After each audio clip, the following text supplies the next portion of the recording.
I used to think life was pretty straightforward. You work hard, find someone you love, and build a life together. At least, that's how I saw it when I first met Michael. He was charming, had a good job, and seemed to have his life in order. We clicked instantly, and before I knew it, we were married. He was the kind of guy who had a plan for everything. The wedding, the house, our future, it was like he had it all mapped out. I guess I got caught up in it all, thinking I'd hit the jackpot. "Susan, love, you don't need to work anymore," Michael said to me, shortly after our honeymoon. "I've got us covered. You can focus on the house, and soon, we'll start our family. Won't that be wonderful?" It sounded nice at the time. No more waking up early for the daily grind, no more dealing with office politics. Just a peaceful life at home, taking care of the man I loved and our future kids. So, I agreed. I quit my job at the trading company, a job I actually loved, to become a full-time housewife.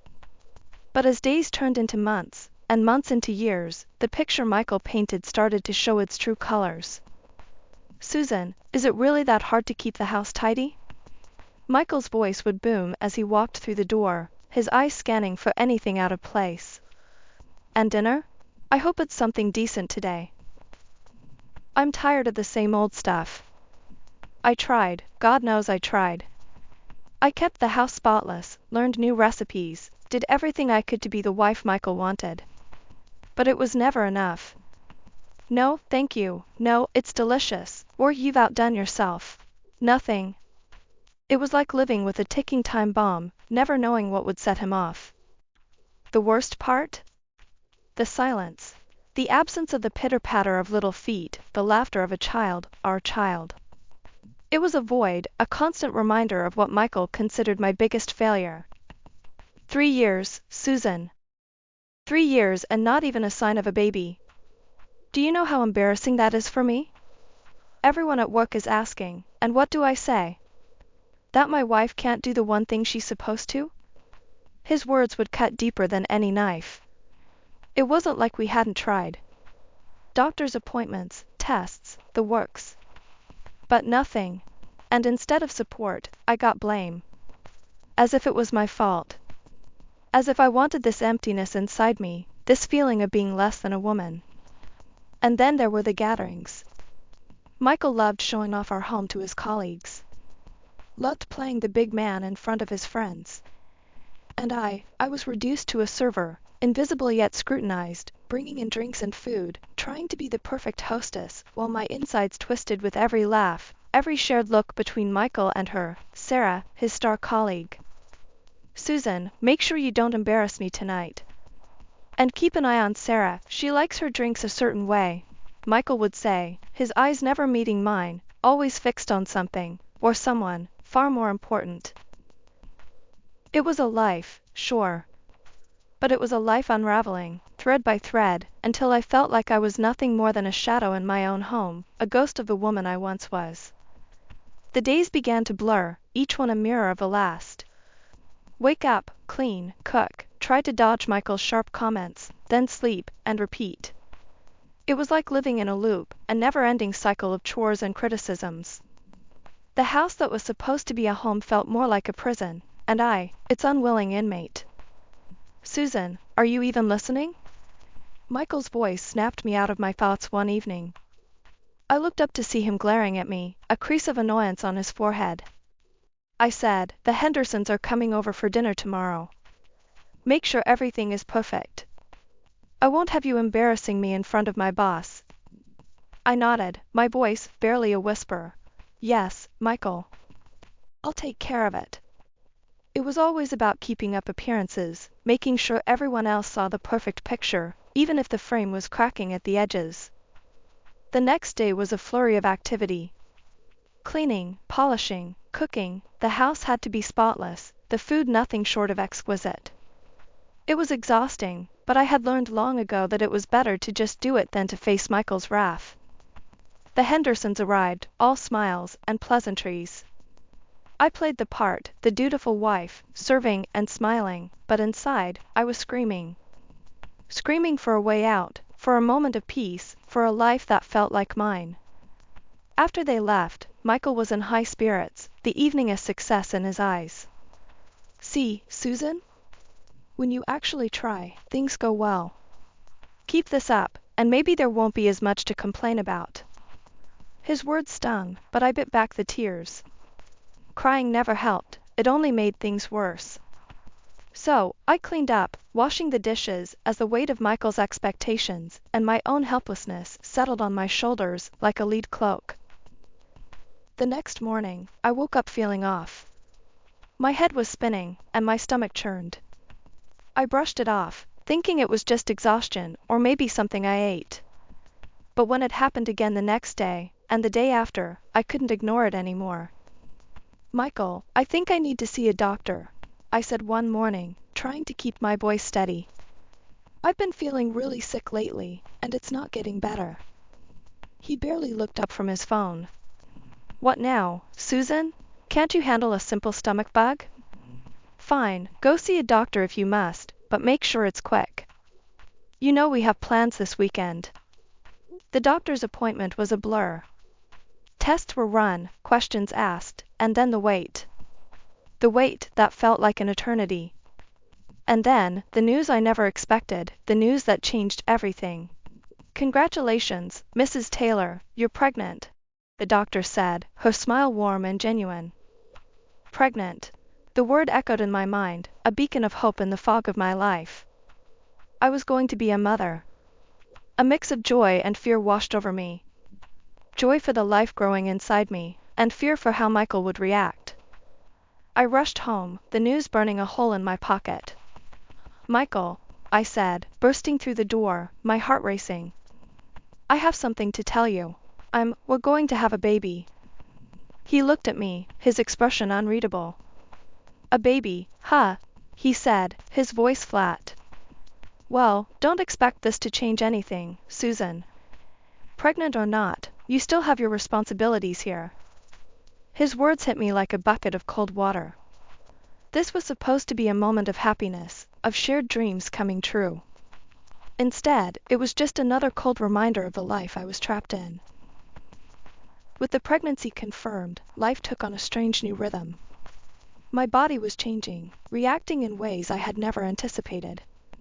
Morning sickness became my constant, unwelcome companion, making the already tough days feel endless. Susan, what's wrong with you these days? You're moving like a snail, Michael barked one evening as I struggled to keep up with the household chores, my body heavy and my mind foggy from exhaustion. I'm just tired, Michael. The doctor said it's normal during the first trimester, I replied, trying to mask the nausea that threatened to overwhelm me. Normal?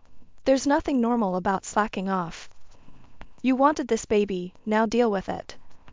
But don't let this house turn into a mess, he retorted, his voice void of understanding or empathy. The harshness in his words stung, but it was nothing new. I had learned to swallow the pain, to keep my head down and carry on. But inside, a fierce protective instinct was growing. This baby, my baby, was depending on me, and I wouldn't let Michael's coldness dim the light of hope that was slowly, tentatively, beginning to grow within me. One evening, as I was setting the table for one of Michael's dinner parties, the room started spinning. The clatter of the plates and the murmur of conversation faded into a distant hum as everything went black. When I came to, I was lying on the couch, Michael standing over me, his expression a mix of annoyance and concern. What the hell, Susan? You're making a scene in front of my guests. Get up and get yourself together, he hissed, his words laced with embarrassment rather than worry. I think I fainted, I muttered, my voice weak, my body trembling. Fainted? Don't be dramatic. Just get up and finish dinner. And try not to embarrass me any further, he snapped, turning away to rejoin his colleagues as if nothing had happened. The following day, after another round of nausea and dizziness, I knew I couldn't ignore my body's signals any longer. Michael, I need to see the doctor again. Something's not right, I said, my voice firmer than I felt. Again? What now, Susan? You're pregnant, not incapacitated. Handle it, he replied, barely looking up from his phone. But this time, I didn't back down. No, Michael. I'm going. This isn't just about me anymore. It's about our baby, and I won't take any risks, I said, the protective fire within me burning brighter, stronger. The doctor's visit confirmed my fears. You need to rest, Mrs. Taylor. Your body is telling you it's time to slow down. The stress and physical strain could be dangerous for you and the baby, the doctor warned, her words echoing my own thoughts. Armed with the doctor's advice, I returned home, ready to confront Michael, ready to fight for the well-being of our child. Michael, we need to talk. The doctor said I need to rest more, that the stress and the work around the house could be dangerous for the baby, I said, my resolve unwavering. Rest? Who's going to take care of everything then, Susan? You expect me to start doing your job now, he scoffed, his tone dismissive, his eyes cold. No, I don't expect you to do anything. But I won't risk our baby's health. I won't. I need to go to my parents, I replied, the words pouring out, fueled by a newfound strength and the fierce love for the tiny life growing inside me. The conversation was far from easy, the resistance from Michael palpable. But the faint hope that had started this journey was no longer faint. This baby, my baby, was going to have a chance at a life filled with love and warmth, no matter what it took. The days at my parents' place were like a balm to my bruised soul. Away from Michael's cold glares and constant criticisms, I started to breathe a little easier, to feel a bit more like the Susan I used to be before my life became a series of chores and reprimands. But peace has a way of being fragile, especially when you're carrying around a secret as big as mine. I was 8 months pregnant, my belly a constant reminder of the life I left behind, and the life that was growing inside me. And then, that one call shattered the fragile peace I'd been clinging to. Susan, you gotta hear this. My friend Lisa's voice was urgent, a low whisper on the other end of the line. I saw Michael yesterday. And guess what? He wasn't alone. That woman from his office, Sarah, it's like they're a couple, Susan. My heart sank, a cold dread settling in the pit of my stomach. It wasn't just the betrayal, the blatant disrespect. It was the realization that the man I had married, the man I had built a life with, saw me as nothing more than a convenience, easily discarded, easily replaced. Are you sure, Lisa? It's Michael. My Michael, I managed to say, my voice a mere whisper, the words tasting like ash in my mouth. Susan, I wouldn't tell you this if I wasn't 100%. I'm so sorry, girl. But you deserve better, you and your baby. Lisa's voice was firm, a stark contrast to the chaos swirling inside me. I hung up, my mind a whirlwind of emotions. Anger, hurt, disbelief. But more than anything, a fierce determination to not let this be the end of my story. Mom, Dad, we need to talk, I said later that day, my parents sitting across from me in the living room, worry etching their faces at the seriousness in my voice. What's wrong, honey? My mom asked, her eyes searching mine, looking for a clue, a hint of what was tearing me apart inside. It's Michael. He's been seeing someone else. Someone from his office, I said, the words coming out in a rush, the truth laying bare the wound that was still fresh, still bleeding. My dad's face turned a shade darker, his jaw setting in that way it always did when he was about to lay down the law. That scumbag. I knew he wasn't good enough for you. What are you going to do, Susan? I want to fight back. I want to make sure he doesn't just walk away from this, from us, like it's nothing. I want to make sure he knows he can't just toss us aside, I said, the words fueled by a mixture of hurt and a newfound strength. And so, the plan was set in motion.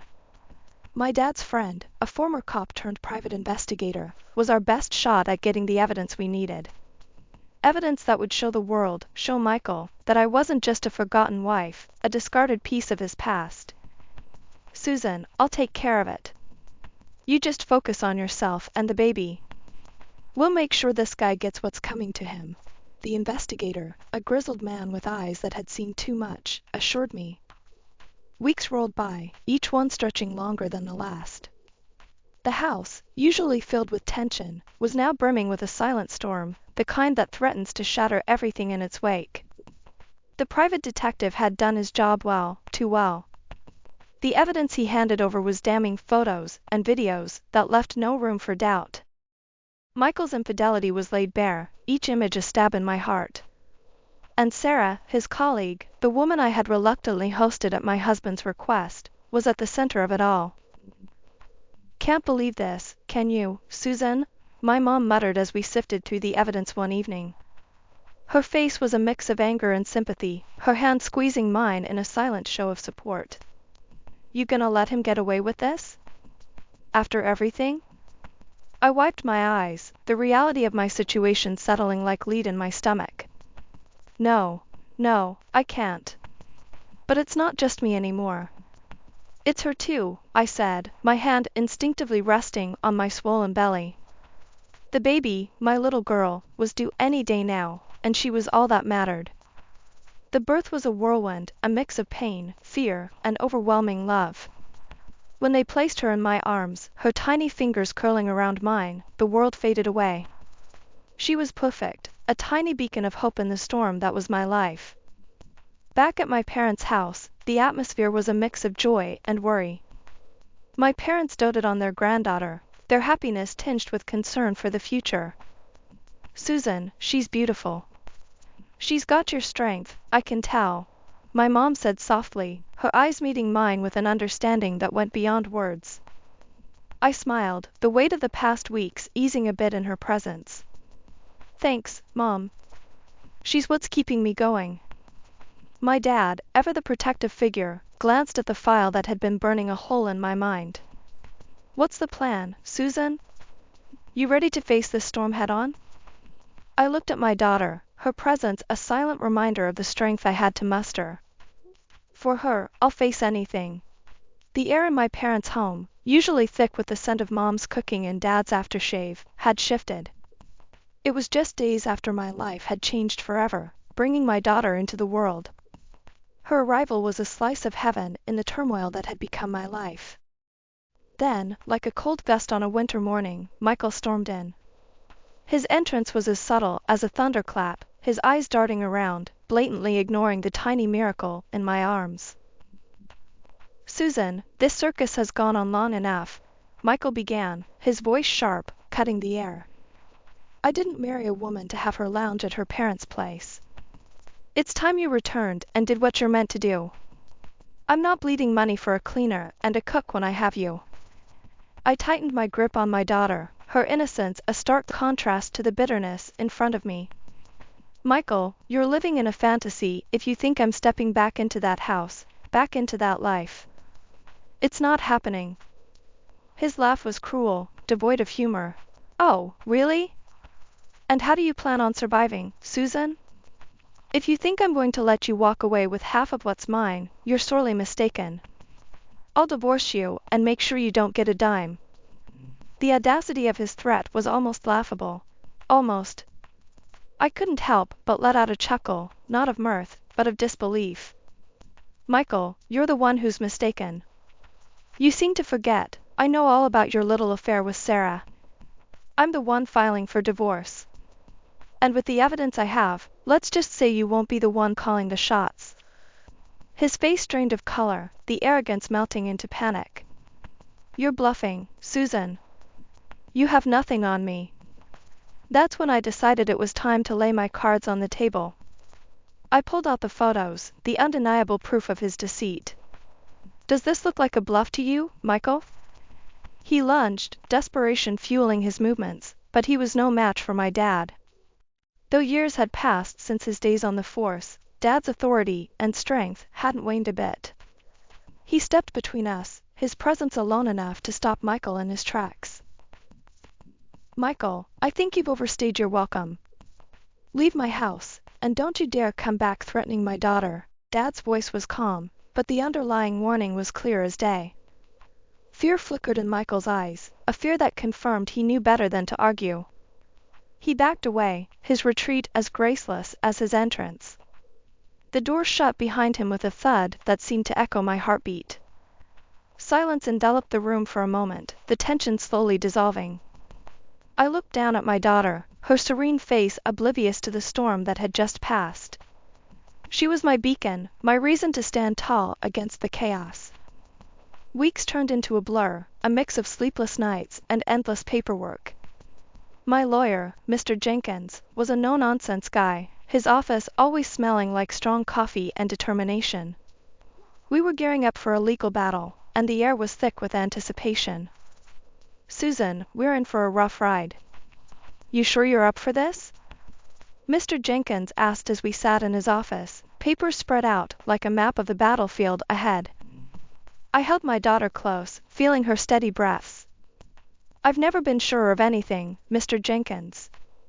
It's not just for me, it's for her too." The day we filed the lawsuit felt like stepping into a storm. The papers, heavy with the weight of my broken marriage, were now in the hands of the court. Mr. Jenkins was a force to be reckoned with, his every word in the courtroom sharp and precise. Then came the day of reckoning. The courtroom was imposing, its walls echoing the sound of justice. Michael was there, his face a mask, his lawyer whispering last-minute strategies. "Susan, you don't have to do this.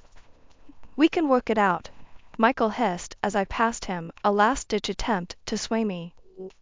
I met his gaze, feeling nothing but the fire of resolve burning within me. "Work it out? That ship has sailed, Michael. See you in court." The hearing was intense, every word, every piece of evidence, a nail in the coffin of Michael's lies. Mr. Jenkins presented the photos, the videos, the undeniable truth of Michael's betrayal. Michael's lawyer tried to defend, to deflect, but the evidence was too strong, the betrayal too blatant. When the judge finally spoke, his voice was the sound of finality. "In light of the evidence presented, I rule in favor of Mrs. Susan Taylor. Divorce granted, full custody awarded, and Mr. Taylor, you are to pay $150,000 in compensation and $1,500 in alimony monthly." The gavel's bang was like a thunderclap, sealing Michael's fate, marking the end of a battle hard fought. But the storm wasn't over yet. The ripples of our legal battle spread, reaching the place where it all started, Michael's office. His superiors didn't take kindly to the scandal, the affair that had spilled into the public eye. Michael was demoted, the golden boy image he had cultivated shattered by his own actions. And Sarah, the other half of the deceit, found herself out of a job, her involvement with a married man staining her reputation beyond repair. The dawn of a new day never felt so real, so vivid. The courtroom battles were behind us, the storm had passed, and the world seemed to be opening up with possibilities. My daughter, now a constant source of joy and strength, was growing fast, her giggles filling the house that once echoed with arguments and despair. One morning, as the sun spilled its golden light through the windows, Mom walked into the kitchen, her smile as warm as the coffee she poured. "You know, Susan, seeing you and this little munchkin makes all the worries fade away. You've done well, really well." I looked up from feeding my daughter, her tiny hands grabbing at the spoon. "Thanks, Mom. It's been tough, but she makes it all worth it." Dad came in, his presence always so reassuring. "Susan, you've shown what real strength is. And this little one," he said, gently tickling my daughter's chin, "she's got a great mom." The days were no longer a countdown to another argument or a court date. They were filled with laughter, baby talk, and plans for the future. I had gone back to work, my old job at the trading company welcoming me back with open arms. Balancing motherhood and a career wasn't easy, but it felt right, like pieces of a puzzle finally fitting together. The journey hadn't been easy, but it had led me to a new dawn, a fresh start. As I looked around, at the photos of my daughter, at the home filled with love and support, I knew that this was just the beginning. A new chapter, not just for me, but for my little girl, a chapter where the skies were clear, and the possibilities endless. The dawn had broken, and with it, a world of hope and promise had opened up. The storm was behind us, and ahead lay nothing but the warm glow of a new day.